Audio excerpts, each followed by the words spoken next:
Bismillahirrahmanirrahim. Welcome to JS online classes. Student, now it's time for a math. Today we start topic of quadratic equation with completing square. हमने पिछले lecture में factorisation के method के साथ discuss किया था quadratic equation को, और आज हम डिस्कस कर रहे हैं बाय कंप्लीटिंग स्क्वायर मेथड।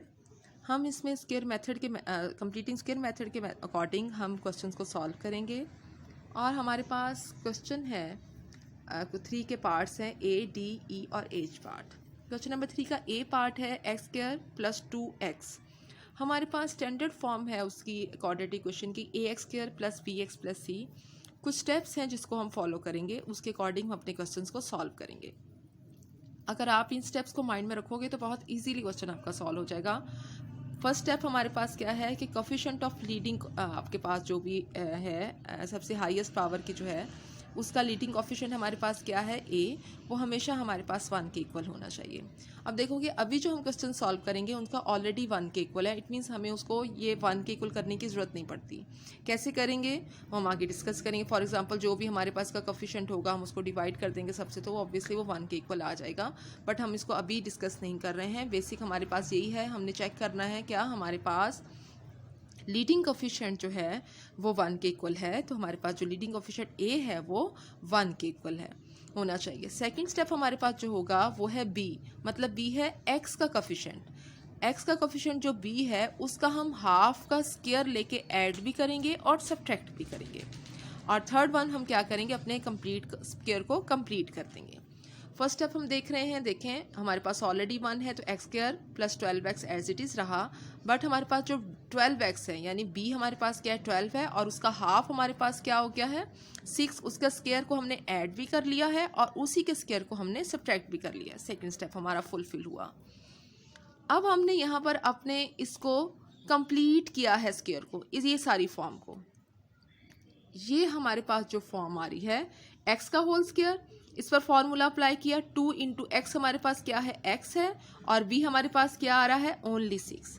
तो अगर हम इसको कंप्लीट करते हैं तो क्या देखें 2 6 12 इसके इक्वल आता है 12x के। हमारे पास ये वाली चीज़ हमारे पास कंप्लीटिंग स्क्वायर में कंप्लीट हो रही है, और -6 का whole square as it is आ गया।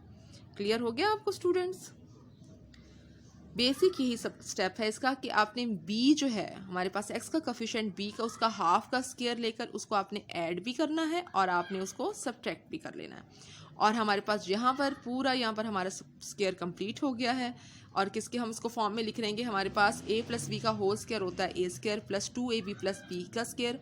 हमारे पास ये फॉर्म में है ये वाली चीज़, और हम इसको इसमें कन्वर्ट कर देंगे। तो हमने इस फॉर्म को इसके क्लोज फॉर्म में कन्वर्ट कर दिया है, x प्लस 6 का होल स्क्वायर माइनस 6 का होल स्क्वायर। तो हमारे पास ये क्वेश्चन की स्टेटमेंट ही आप चेक करोगे तो ये है कि हमने इसको x plus a plus b की फॉर्म में अपने x प्लस a का होल स्क्वायर प्लस b की फॉर्म में अपने क्वेश्चन को लिखना है। ये देखें कि हमारे पास x प्लस 6 का whole square minus 36 in the form of x plus a का होल स्क्वायर प्लस b की फॉर्म में आंसर आ गया है। क्वेश्चन नंबर 3 का डी पार्ट है हमारे पास x square plus 9x minus 1 expression है हमारे पास। हमने इसको किस में कन्वर्ट करना है x प्लस a का होल स्क्वायर प्लस b में, और यही स्टेप्स हैं, इसी के अकॉर्डिंग हम अपने क्वेश्चंस को सॉल्व करेंगे। हमारे पास b जो x का कोफिशिएंट है 9 को हम उसका हाफ लेंगे तो 9/2 का स्क्वायर को हमने ऐड कर दिया और उसको सब्ट्रैक्ट कर दिया, और -1 जो था वो एज इट इज़ आ गया। उसमें नहीं था तो हमने नहीं लिखा, जिसमें मौजूद होगा तो हम उसको खुद से तो कैंसिल नहीं करेंगे ना, वो एज इट इज़ रहेगी value. Now we complete the square. हम ये देखें इस पोर्शन को अगर हम कंप्लीट करते हैं तो देखें किसके इक्वल होता है। तो माइंड में रहे कि ये पोर्शन हमारा सिर्फ यहाँ तक है बस। तो यहाँ तक अगर हम इसको कंप्लीट करेंगे तो x का whole square plus 2 into x into 9/2, तो हमारा ये 2 से कैंसिल होके देखें 9x के इक्वल ही ये वैल्यू हमारी आ जाती है ना, प्लस 9/2 एज इट इज़, और माइनस 1/4 किसका 9 9 से 21 2 2 4 -1 हमारे पास इसको सॉल्व करने के बाद आ गया। नेक्स्ट हमने क्या किया, इसको हमने जो हमारे पास एक्सपेंडेड फॉर्म थी इसको क्लोज फॉर्म में लिख दिया x प्लस 9/2 और माइनस 81/4 -1 था। हमने इसका एलसीएम लेकर सॉल्व किया तो -1 - 4 डिवाइड बाई 4 आएगा, तो ऐड कर लेंगे और माइनस का sign as it is 84 divided by 4 answer आए, 85 डिवाइड बाई 4 हमारा आंसर होगा। क्लियर। और हमारे पास है क्वेश्चन नंबर 3 का ई पार्ट है x² प्लस 1/2x। हमारे पास 1/2 को हम एज इट इज़ भी रखते हैं, 0.5 पे रख के भी आप उसको सॉल्व कर सकते हैं, कोई इशू नहीं है। बट हमारे पास जो हमने एक चीज़ फ्रैक्शन में लेके सॉल्व कर रहे हैं तो हम उसको भी एज इट इज़ कर रहे हैं सॉल्व। तो हमारे पास 1/2 का होल स्क्वायर कैसे फाइंड आउट करेंगे b का, तो हमारे पास b की वैल्यू क्या है 1/2। तो जब भी हम किसी का हाफ लेते हैं तो उसको मल्टीप्लाई बाय 1/2 कर देते हैं, तो हमारे पास हाफ क्या आ गया इसका 1/4। तो आप 1/4 का स्क्वायर को ऐड भी करोगे और उसको आप सब्ट्रैक्ट भी करोगे। हम स्क्वायर को कंप्लीट करेंगे, यहाँ पर x का होल स्क्वायर प्लस 2 फार्मूले का आ गया, स्क्वायर का फार्मूले को कंप्लीट कर रहे हैं ना, तो ये 2 किसका आया फार्मूले का। और हमारे पास 2a हमारे पास एज इट इज़ और b हमारे पास 1 है 1/4। अब चेक करो 2 को 2 से कट करते हो तो 1/2 आता है ना, सेम बन रही है ना वैल्यू उसको सॉल्व करने के बाद। और प्लस 1/, मतलब a का square plus 2ab plus b का स्क्वायर। तो ये पूरी स्टेटमेंट हमारी कंप्लीट हो रही है। इसको हम क्लोज फॉर्म में लिख रहे हैं x प्लस 1/4 का स्क्वायर माइनस 1/16। क्लियर हो गया। आगे इसका पार्ट है as part. x² minus 1.4x है। अब 1.4x है तो हमारे पास ऑब्वियसली फर्स्ट स्टेप क्या है, इसका लीडिंग कोफिशिएंट 1 के इक्वल होना चाहिए, ऑलरेडी है। सेकंड में हमने b का हाफ लिया, 1.4 मल्टीप्लाई बाय 1/2 किया तो हमारे पास 0.7 आ गया। तो 0.7 का स्क्वायर हमने ऐड भी कर लिया और हमने सब्ट्रैक्ट भी कर लिया। अब हमने यहाँ पर अपने स्क्वायर को, स्क्वायर रूट जो हमारे पास फॉर्मूला आइडेंटिटी होती है उसको अप्लाई करेंगे। x का होल स्क्वायर माइनस 2 फार्मूले वाला जो आता है हमारे पास 2ab, a हमारे पास x है, b का स्क्वायर 0.7 था तो b यहाँ पर यही आया, मल्टीप्लाई बाय 0.7 का होल स्क्वायर। अब देखिए 0.7 को आप 2 से मल्टीप्लाई करोगे तो फिर 0.1.4 आ रहा है, तो इट मीन्स हमारे पास ये स्टेटमेंट ट्रू है और 0.7 का होल स्क्वायर सेपरेट रह गया। अब यहाँ पर हमने ये हमारे पास जो एक्सपेंडेड फॉर्म थी हमने उसको क्लोज फॉर्म में कन्वर्ट कर दिया और हमारे पास 0.7 का स्क्वायर 0.49 के इक्वल आ गया। क्लियर हो गया।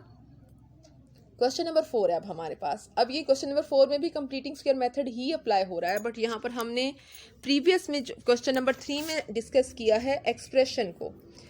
अभी हमने फर्स्ट लेक्चर में एक्सप्रेशन इक्वेशन को डिस्कस किया है ना, इन सब चीज़ों को जिसमें हमारे पास इक्वलिटी का साइन इन्वॉल्व नहीं होता, वो हमारे पास एक्सप्रेशन है। तो हमने ये एक्सप्रेशन को सॉल्व किया है। क्वेश्चन नंबर 4 हमारे पास डिपेंड कर रहा है इक्वेशन पर। अब यहाँ पर इक्वलिटी का साइन बीच में है तो हमारे पास ये इक्वेशन है। इक्वेशन में हमारे पास यहाँ पर थोड़े से स्टेप चेंज हो जाएंगे। वो हमारे पास है कि फर्स्ट स्टेप हमारे पास तो वही है कि हमारे पास इसका लीडिंग कोफिशिएंट 1 के इक्वल होगा। सेकंड हमने क्या करना है, इसका नंबर मीन जो इसका हमारे पास c आ रहा है उसको आपने राइट हैंड साइड पे कन्वर्ट कर देना है। इसमें जो हमारे पास कांस्टेंट वैल्यू आएगी, नंबर टर्म आएगी, कुछ भी आप इसको कह सकते हो, नंबर टर्म कह सकते हो, कांस्टेंट कह सकते हो, इसके अकॉर्डिंग स्टैंडर्ड फॉर्म के अकॉर्डिंग आप उसको c कह सकते हो कि आप उन्हें उसको राइट हैंड साइड पे शिफ्ट कर देना है। फिर आपने सेम वही 1/b का उसका b का हाफ लेकर उसके स्क्वायर को ऐड करना है और इसको ऐड बोथ साइड पे करना है। पीछे हमने क्या किया था, ऐड और सब्ट्रैक्ट किया था, क्योंकि हम उसको इक्वालिटी के हमारे में इन्वॉल्व नहीं हो रही थी। इक्वालिटी की वजह से ऑब्वियसली जब आपने माइनस को उधर शिफ्ट करोगे तो ऑब्वियसली वो ऐड हो जाएगा। इसलिए यहाँ पर हमने उसको क्या कर दिया कि अब हमने उसको ऐड ही करना है बोथ साइड पर।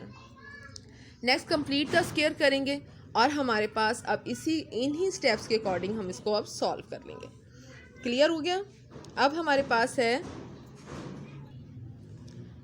जी, अब हमने इन स्टेप्स के अकॉर्डिंग कर रहे हैं तो हमारे पास क्वेश्चन है x² plus 2x minus 5 is equal to 0। और फर्स्ट स्टेप हमारे पास क्या है, लीडिंग कोफिशिएंट इसका 1 के इक्वल है।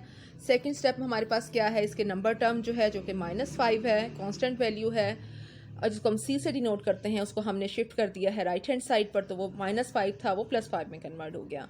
अब हमने 2 का हाफ लेना है तो 2 मल्टीप्लाई बाय 1/2 करेंगे तो हाफ किसके इक्वल आ गया, 1 के इक्वल आ गया। अब आप सोच रहे होंगे टीचर इतना सिंपल सा भी स्टेप हाफ वर्क में क्यों, रफ वर्क में क्यों किया। तो बेटे ये रफ वर्क में सिर्फ मैंने अपने लिए नहीं किया, इसका मतलब ये कि आप नेक्स्ट क्वेश्चन जो आपको होमवर्क में भी दिए गए होंगे इसके पार्ट्स, उसमें कुछ भी आया होगा, कोई क्वेश्चन ऐसा होगा कि आपको उसका डायरेक्टली हाफ लेना नहीं आ रहा होगा, तो आप उसका मेथड आ रहा होगा कि आपने जो भी वैल्यू होगी आपने मल्टीप्लाई कर देना उसको 1/2 से, तो आपको उसका हाफ मिल जाएगा। क्लियर हो गया। अब हमारे पास 2 का हाफ 1 था तो 1 का स्क्वायर को हमने इधर भी ऐड कर लिया और हमने इक्वलिटी के दूसरी साइड पर भी ऐड कर लिया। और कंप्लीट द स्क्वायर हमने इसमें क्या आइडेंटिटी अप्लाई की है, x का होल स्क्वायर प्लस 2 हमारे पास फॉर्मूले का आ गया और x हमारे पास क्या आ गया a का, और b हमारे पास 1। तो देखिए मल्टीप्लाई कर रहे हैं तो हमारे पास सेम यही वैल्यू आ रही है, और 1 का स्क्वायर ऑलरेडी आ गया है, और 5 + 1, 1 का स्क्वायर ऑब्वियसली 1 के इक्वल होता है।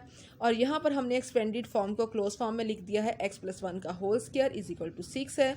अब चूंकि यहाँ पर इक्वलिटी का साइन बीच में है तो हम इसको फर्दर सॉल्व करेंगे, taking square root on both side. तो यहाँ हमारे पास स्क्वायर रूट से कैंसिल हो जाएगा, x + 1 हमारे पास आ जाएगा, स्क्वायर रूट की वैल्यू हमारे पास आएगी प्लस माइनस में, पॉजिटिव और नेगेटिव दोनों में आएगी। 2.45 है, तो फर्स्ट टाइम हम इसको पॉजिटिव के साथ लिखेंगे, दूसरी टाइम हम इसको नेगेटिव के साथ लिखेंगे इसी वैल्यू को, और हम इसको सॉल्व कर लेंगे। तो 2.45 - 1 और -2.45 - 1 तो सॉल्व करेंगे तो हमारे पास x की 2 वैल्यूज़ आएंगे। अभी अब हमने प्रीवियस लेक्चर में भी डिस्कस किया था कि क्वाड्रेटिक इक्वेशन में हमेशा x की 2 वैल्यूज़ ही आती हैं, तो हम उसको सोल्यूशन सेट में लिखेंगे 1.45 और -3.45। Is it clear? E part है क्वेश्चन नंबर 4 का, यहाँ पर भी सेम है। यहाँ पर देखें अब इसका फ्रैक्शन में वैल्यू आ रही है b, जो b हमारे पास जो है कोफिशिएंट ऑफ x है। तो 1/4 का हाफ कैसे लेंगे आप? मल्टीप्लाई बाय 1/2 किया तो क्या हो गया? 1/8, और 1/8 का स्क्वायर आपने बोथ साइड पर ऐड कर दिया, और ऐड करने के बाद हम इस पर complete square the method apply करेंगे, और इसको हम उसी तरह हमारे पास सॉल्व करने के बाद जो वैल्यू आ जाएंगी। यहाँ पर क्या है, फ्रैक्शन थी तो हमारे पास यहाँ पर प्लस माइनस का इधर एलसीएम का एक मज़ीद फर्दर हम इसको सॉल्व करेंगे। सिंपल सॉल्व नहीं हो रहा है, एलसीएम लेके सॉल्व किया तो 193 / 64 हुआ, टेकिंग स्क्वायर बोथ साइड। इसकी वैल्यू को जो आंसर आया उसको 1 टाइम हमने एडिशन के साथ और 1 टाइम हमने सब्ट्रैक्शन के साथ लिया, सॉल्व किया तो हमारे पास ये आंसर आ गया। हमारे पास एफ पार्ट है। अब आप ये स्टूडेंट्स हमने ज़्यादा क्वेश्चंस इसलिए आपको क्लास वर्क में करवाए हैं, और आप इतने ही आपको होमवर्क में भी इसलिए दिए ताकि आपकी इसकी प्रैक्टिस हो सके। देखिए इस पूरे लेक्चर में एक ही कॉन्सेप्ट डिस्कस हो रहा है, वो है कंप्लीटिंग स्क्वायर मेथड। फ्रैक्शन के साथ आ रहा है, सिंपल आ रहा है, एक्सप्रेशन में आ रहा है, इक्वेशन में आ रहा है, ठीक है। आपने इसकी प्रैक्टिस करनी है ज़्यादा से ज़्यादा, इसीलिए मैंने क्वेश्चंस खुद भी करवा दिए ताकि कोई भी ऐसा ना रह जाए पॉइंट जिसके अकॉर्डिंग आपको कोई चीज़ हमने क्लियर ना की हो। क्योंकि अब हमारे पास थोड़ा सा ये है कि हम फिज़िकली एक दूसरे के साथ इंटरेक्ट नहीं कर रहे हैं, हम ऑनलाइन ये आपके पास वीडियो लेक्चर्स आ जाते हैं, तो हम चाहते हैं कि कोई भी चीज़ हमारी तरफ से ना रह जाए जो आपको हम ना समझा पाएँ। तो एफ पार्ट है इसका। यहाँ पर भी हमारे पास फ्रैक्शन है 6/7 है। अब आप 6/7 का हाफ लोगे, मल्टीप्लाई बाय 1/2 करोगे तो क्या हो गया? 6/14 हुआ। आगे हम इसको फर्दर सॉल्व करेंगे तो हो गया हमारे पास 3/7, और 3/7 का स्क्वायर हम बोथ साइड पर ऐड कर लेंगे। बोथ साइड पर ऐड करने के बाद हम ये इस पर कंप्लीट करेंगे, स्क्वायर को आइडेंटिटी को अप्लाई करेंगे, हमारी आइडेंटिटी अप्लाई कर देंगे तो हम इसको एक्सपेंडेड फॉर्म को क्लोज फॉर्म में कन्वर्ट करेंगे। और यहाँ पर हम हमारे पास ये जो बोथ साइड फ्रैक्शन थी दोनों, उसको सॉल्व किया तो हमने एलसीएम लेके सॉल्व किया तो आया 7/49, जो कि 1/7 में कन्वर्ट हो गया। फर्दर हमने स्क्वायर रूट लिया इसका बोथ साइड पर, हमारे पास सॉल्व होने के बाद अब 3/7 को हमने मज़ीद सॉल्व करना था तो हमने इसको डेसिमल में कन्वर्ट कर दिया। बहुत सिंपल है, आपको इसमें खुद से कैलकुलेटर अप्लाई करते हो तो सिंपल आप कैलकुलेटर से इसको सॉल्व करके इसके वैल्यूज़ लिख सकते हो। और एक दफ़ा आपके पास जो वैल्यूज़ आई हैं इसके आफ्टर स्क्वायर रूट के बाद प्लस और माइनस के साथ, एक दफ़ा प्लस के साथ और एक दफ़ा माइनस के साथ सॉल्व करोगे तो आपके पास सोल्यूशन सेट आ जाएगा 0.807 और -0.05। नेक्स्ट हमारे पास है एज पार्ट। एज पार्ट में हमारे पास अब देखें इसमें डेसिमल में गिवन है इसका कोफिशिएंट। तो इसका कोफिशिएंट का भी हम पहले तो हमने क्या किया, इसका कांस्टेंट जो था इसका नंबर टर्म थी उसको हमने राइट हैंड साइड पे शिफ्ट कर दिया, और इसका हमने 4.8 का हाफ लेंगे तो हमारे पास वो हो गया 2.4। 2.4 के स्क्वायर को हमने बोथ साइड पर ऐड कर दिया। ऐड करने के बाद आइडेंटिटी अप्लाई कर दी हमने इस पर, और हमने आइडेंटिटी अप्लाई होने के बाद इसको क्लोज फॉर्म में कन्वर्ट कर दिया।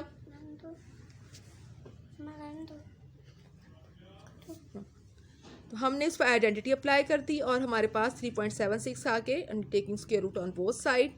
स्क्वायर रूट लेने के बाद हमारे पास 2 वैल्यूज़ आ गई, एडिशन की भी और सब्ट्रैक्शन की भी, और हमने इसको सॉल्व कर लिया और हमारे पास सोल्यूशन सेट आ गया 4.34 एंड 0.47। क्वेश्चन नंबर 5 है, इसका बी और सी पार्ट है क्लास वर्क में, और रिमेनिंग पार्ट्स इनके आपके होमवर्क में होंगे। और x + 1 का whole square is equal to 7x है। अब यहाँ पर देखें डायरेक्ट, अब आप कह रहे हैं कि हम बोथ साइड पर इस पर स्क्वायर रूट नहीं अप्लाई कर सकते क्योंकि इस तरफ हमारे पास दूसरी साइड पर भी वेरिएबल्स नहीं है। तो सिंपल हम यहाँ पर पहले इस पर आइडेंटिटी अप्लाई करेंगे, ये वाली a² + 2ab + b² वाली। उसको पहले ओपन करेंगे और 7x को इधर कन्वर्ट करके -7x करके हम पहले इसको स्टैंडर्ड फॉर्म में कन्वर्ट करेंगे जो हमारे पास है ax² + bx + c में। समझ में आ गई बात। जब भी हम क्वेश्चन, जो क्योंकि पहले क्वेश्चन हमारे पास ऑलरेडी इस फॉर्म में थे इसलिए हमें ये सब नहीं करना पड़ा, लेकिन इधर हमें सबसे पहले इस अपनी जो इक्वेशन है इसको हम स्टैंडर्ड फॉर्म में कन्वर्ट करेंगे, जो आएगी हमारे पास ax² + bx + c = 0। इसमें हमने c मीन नंबर टर्म को हमने शिफ्ट कर दिया राइट हैंड साइड पर, और -5 का हमने हाफ लिया जो कि हो गया 5/2 का स्क्वायर हमने बोथ साइड पर ऐड कर लिया, और आगे हमने इस पर आइडेंटिटी अप्लाई कर दी और इसको क्लोज फॉर्म में कर दिया x - 5/2 का होल स्क्वायर। इसलिए तो आपके माइंड में है कि जब भी हमारे फॉर्मूले के साथ माइनस आएगा तो हमारे यहाँ पर माइनस आएगा, अगर यहाँ पर फॉर्मूले के साथ प्लस है तो यहाँ पर भी प्लस आएगा। -1 है, इसको सॉल्व करेंगे तो 6.25 है। Taking square root on both side further solve किया, प्लस माइनस में वैल्यूज आ गई, 1 टाइम प्लस के साथ और 1 टाइम हमने माइनस के साथ इसको सॉल्व किया और हमारे पास सोल्यूशन सेट आ गया 4.79.21। लास्ट पार्ट है इसका हमारे पास सी पार्ट है। इसमें हमारे पास अब देखें दूसरी टाइप का क्वेश्चन है जिसमें हमारे पास यहाँ आइडेंटिटी अप्लाई नहीं हो रही है, 2 वैल्यूज़ हैं। हम पहले x को x - 5 से मल्टीप्लाई करें, फिर +2 को x - 5 के साथ मल्टीप्लाई करेंगे और अभी 4x इधर ही रहेगा। सॉल्व करने के बाद हमने 4x को भी इधर शिफ्ट कर लिया और सबको सॉल्व किया तो हमारे पास x² - 7x - 10 = 0 एक हमारे पास क्वाड्रेटिक इक्वेशन के स्टैंडर्ड फॉर्म में आ गई। यहाँ पर हमारे पास 7 का हमने हाफ लिया जो कि 7/2 बना, उसका स्क्वायर बोथ साइड पर हमने ऐड कर दिया उसकी वैल्यू को, यहाँ पर आइडेंटिटी अप्लाई की और क्लोज फॉर्म में कन्वर्ट किया, यहाँ फर्दर सॉल्व किया तो हमारे पास ये वैल्यूज़ आ गई। हमारे पास 2 वैल्यूज़ आई हैं स्क्वायर रूट के बाद, प्लस और माइनस के साथ सॉल्व करेंगे तो हमारे पास आंसर आ गया 8 - 2 और -1.2। स्टूडेंट्स होमवर्क हमारे पास है एक्सरसाइज नंबर 1A का क्वेश्चन नंबर 3 के रिमेनिंग पार्ट्स हैं, क्वेश्चन नंबर 4 के रिमेनिंग पार्ट्स और क्वेश्चन नंबर 5 के रिमेनिंग पार्ट्स। और एक चीज़ माइंड में रखेंगे आप कि आप कह रहे हैं कि थोड़ा सा अगर काम होगा तो अगर रमज़ानुल मुबारक चल रहा है तो स्टूडेंट्स आपके लिए ये भी इबादत है। अगर आप अपना स्कूल का काम भी कर रहे हो, अपनी स्टडी कर रहे हो तो इबादत समझ के करें। अब ये मत समझें कि हमारी नमाज़ कुरान पढ़ ली है तो हमें इतना काम मिल रहा है, तो ये स्टूडेंट्स के लिए इबादत है। अपनी नमाज़ कुरान पढ़ें, 5 वक्त की नमाज़ अदा करें और नवाफिल से बहुत बेहतर है कि आप अपने स्कूल का काम अच्छे तरीके से करें, उसकी प्रैक्टिस करें बार बार। इसीलिए वो कई कंप्लीटिंग स्क्वायर मेथड अभी आपने अप्लाई किया 8th क्लास में, और हमने क्वेश्चन इसीलिए क्लास में भी इतने ज़्यादा करवाए हैं और आपको होमवर्क में दिया कि आप जितनी ज़्यादा इसकी प्रैक्टिस करोगे आपको उतना ही ज़्यादा ये चीज़ क्लियर होगी। Is it clear? Okay, thank you बेटे, अल्लाह हाफिज़।